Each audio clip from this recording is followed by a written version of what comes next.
बांग्लादेश में गुरुवार को हुए आम चुनाव में बीएनपी यानी बांग्लादेश नेशनलिस्ट पार्टी को बहुमत मिल गया है। बांग्लादेश की 299 सीटों में से 286 सीटों के नतीजे आ चुके हैं। इन नतीजों में बीएनपी ने 209 सीटों पर जीत दर्ज की है, जो बहुमत के लिए ज़रूरी 150 सीटों से 59 सीटें ज़्यादा हैं। वहीं जमात-ए-इस्लामी के अगुवाई वाली 11 पार्टियों के गठबंधन को अब तक सिर्फ 70 सीटें मिली हैं। जमात चीफ शफीकुर रहमान ने ढाका 15 से अपनी जीत दर्ज की है। पार्टी प्रमुख शफीकुर रहमान ने अपनी पार्टी के इस प्रदर्शन के बाद कहा, हम सकारात्मक राजनीति करेंगे। यह बात उन्होंने तब कही जब प्रतिद्वंद्वी बांग्लादेश नेशनलिस्ट पार्टी 131 सीटों पर आगे चल रही थी और 300 सदस्यीय विधानसभा में बहुमत के 191 के जादुई आंकड़े के करीब पहुंच चुकी थी। बता दें कि बांग्लादेश की पूर्व प्रधानमंत्री खालिदा जिया के बेटे और बीएनपी अध्यक्ष तारिक रहमान का अब पीएम बनना लगभग तय है। रहमान ने 2 सीटों ढाका 17 और बोसुरा 6 पर चुनाव लड़ा था। इन दोनों ही सीटों पर उनकी जीत हुई है।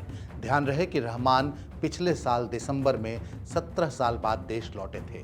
कुछ दिन पूर्व ही उनकी मां और बांग्लादेश की पूर्व प्रधानमंत्री खालिदा जिया का निधन हो गया था।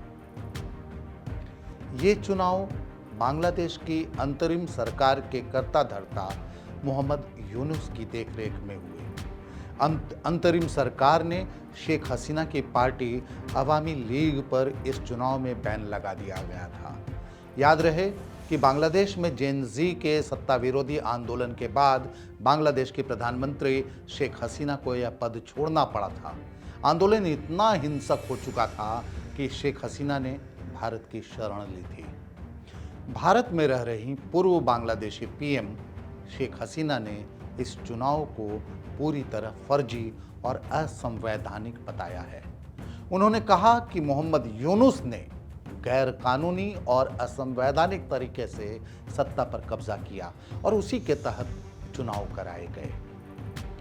बांग्लादेश में वोटिंग के दौरान कई जगहों पर झड़पें भी हुई। खुलना में एक वोटिंग सेंटर के बाहर जमात-ए-इस्लामी कार्यकर्ताओं के साथ झड़प में एक बीएनपी नेता मोहिबुज्जमान कोच्ची की मौत हो गई। दूसरी तरफ मुंशीगंज 3 और गोपालगंज सदर इलाके में वोटिंग सेंटर के बाहर देशी बम फेंके गए। गोपालगंज सदर इलाके में धमाके से 3 लोग घायल भी हो गए थे। इतनी उठापटक के बाद अब बांग्लादेश में बांग्लादेश नेशनलिस्ट पार्टी की सरकार बननी तय है और उम्मीद की जा रही है कि बीएनपी प्रमुख और खालिद जिया के बेटे तारिक रहमान पीएम की कुर्सी संभालेंगे। उनका कुर्सी संभालना भारत के लिए कैसे रिश्ते लेकर आता है, यह तो आने वाला वक्त बताएगा। इस खबर में फिलहाल इतना ही। देश और दुनिया की बाकी खबरों के लिए देखते रहिए India.com।